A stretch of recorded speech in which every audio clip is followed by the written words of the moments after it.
Hello, everybody. My name is Douglas Arnold Armstrong. I'm the head honcho here at Happy Texas Reviews. Thank you if you guys are watching the live stream. If you guys are just watching after the stream ends, thank you guys also so much for watching. Make sure you guys like, subscribe, join up as a group member if you guys haven't already. And today's review is for the movie Natural Selection. This movie came out in 2016. The only reason I decided to watch this movie and do this review for it is because it was a request from a old college friend that I still in contact with. And he just wanted me to review it, watch it and review it. I can't mention his name. He doesn't want me to mention his name, so I'm not going to. He wants to keep himself dark and mysterious, I guess. So I'm going to do that and respect his wishes.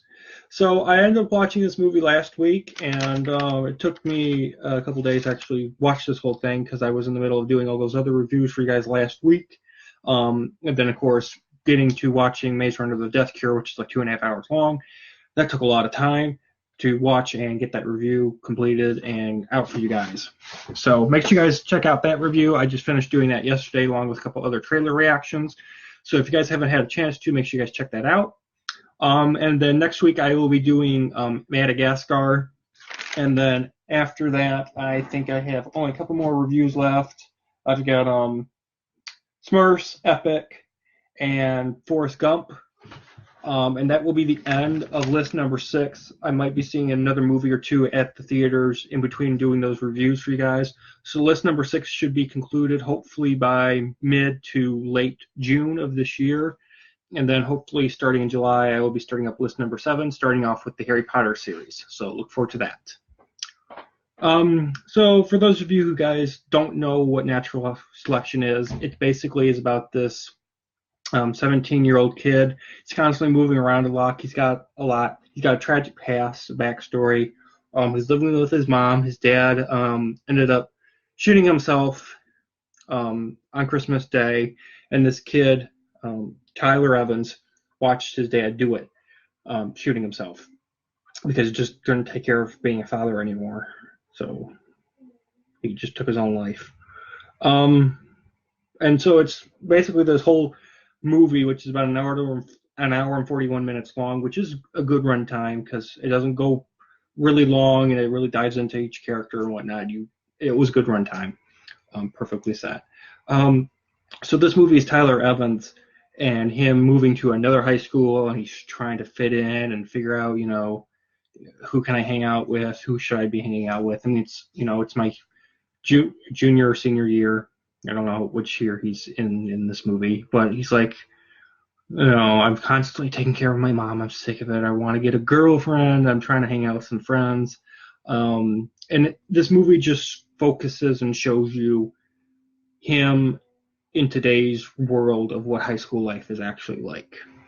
So this is a drama thriller, but don't let that deter you. I know a lot of people are like, oh, it's a drama, but it's more of a thriller than a drama. If you could watch this movie, which I highly encourage you guys to do so, check this movie out if you haven't. I don't know if you can get it on disc. I ended up having to just get it on Google Play, and I decided to just buy the thing because it was like only $2 more to buy instead of just watch it once for rental on Google Play. So I just bought it, and I'm going to watch this again with other people that haven't had a chance to see it and see what their reaction is, especially towards the ending. So don't let this deter you that it is a drama. It's more thriller based. So keep that in mind. If you can keep that mindset that this is a thriller, watch it in that lens. Now, there are some parts in it that kind of feel dramatized, but the drama is there for the whole purpose of this being a story-based, character build-up of each individual person, and they all come together at the end mostly. It's got a lot of interesting characters, a lot of interesting plots, and the ending I thought was going to be different. I thought the ending was going to lead into Tyler Evans' friend that he ends up really getting to know, Indrid. And I thought his friend, Indrid, was going to become a mass school shooter. Thankfully, it doesn't go that route. I was just waiting for it to happen. And the build-up, especially the last 10 minutes or so, it's like I was ready to cry and I was ready to see a mass school shooting. And thankfully, it doesn't go that route. You don't need to worry about that. This movie is rated R because there is some language and a lot of kissing and whatnot and romance. But there is no blood and gore. I mean, there's some blood, but there's no like big gore, and there's no mass school shooting at the end. So you don't need to worry about that. It doesn't go that route. They end up shooting Indrid, the police force, before he's able to carry out his actions. So they were able to stop him for doing it. This movie is, of course, based on real world events and whatnot, but of course they dramatize it to keep it, you know, able to be watched by PG-13 audience members. I really enjoyed the love story between Paige Thomas and Tyler Evans. It was really believable and just a really cool love story that I really enjoyed watching. Indrid and Tyler's friendship was also cool and very believable. Paige is also, showing Tyler around, and Tyler's like, you're beautiful, you're hot, and I want to be your friend, and eventually, things escalate beyond being a friend. I was really able to connect with Tyler, especially with him constantly moving around during, the K to 12 years of school. I ended up doing that a lot in my younger years. And then once I hit third grade, finally, I stopped moving. And so I can understand the whole constantly moving around every year or so from school, district, and whatnot, moving around constantly. I can understand that, and I was able to relate to this character. Mr. Steven is the high school head police. I really enjoyed him and his character and his backstory. I love the turf war over Paige between Matt, Derek, and Tyler. And Matt and Derek were kind of like the school jerks. I'm just like, yeah, you guys don't deserve Paige. And Tyler is going to get her, and it does. This movie does a great job, like I said briefly earlier. This movie shows you the reality of being a high schooler in this day and age, unfortunately.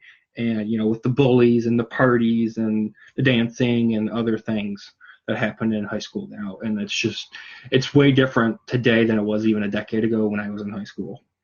The major theme of this film is survival of the fittest, survival of the best, and who can do it. This movie also pokes a big question at you as to, is marriage meaningless in today's society? Sorry. People fall in love, they get married, and live happily ever after for like 2-3 years, and then, they get a big reality check that, oh, I didn't really want to sign up for this, and, they file for a divorce. There's a lot of intense moments and shocking dialogue that happens in this movie. There's several scenes, especially between Indrid and Mr. Stevenson, the head police officer. There's that scene, and I'm just like, it's really dark. The background story connection between Indrid and Stevenson, like I just said, it was really cool. Indrid was probably my favorite character. I liked him a lot more than Tyler just because he was very dark. He's this 18-year-old kid, and he's like, he sees the world in a completely different light. And at times I felt like I was watching an 18-year-old version of the Joker, because he's like, I'm being a friend to Tyler, and at the same time he's trying to be like a 30-year-old grown-up, and he's like teaching Tyler's mom, like, this is how you probably should decorate your house.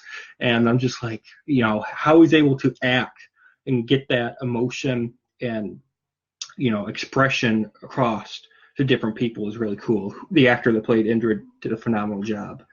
I just really enjoyed it. This movie also does a really great job at showing you why Tyler hates his mom. His mom is like this drunk and just doesn't want to get a job and kind of thing. And Tyler's just sick of constantly taking care of him and being responsible for somebody that's 40 years old. This movie does have a very satisfying conclusion, although I felt like it was kind of rushed. Overall, I would encourage you guys to check out this movie and watch it. As far as negatives, there are a couple.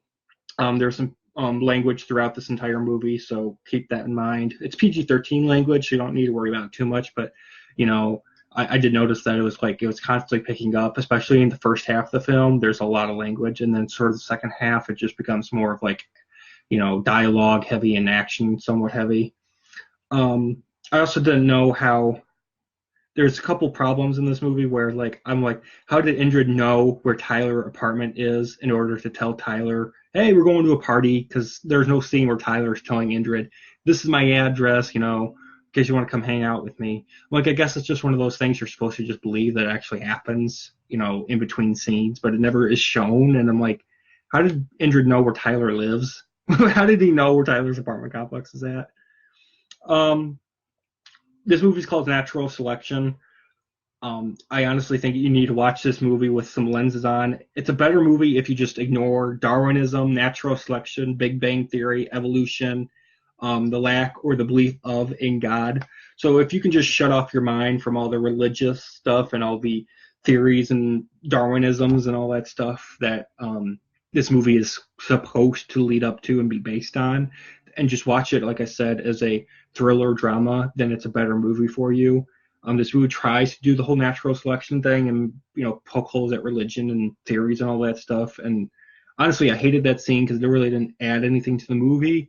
If you can just think this movie is just like some character moment, then it'll be better.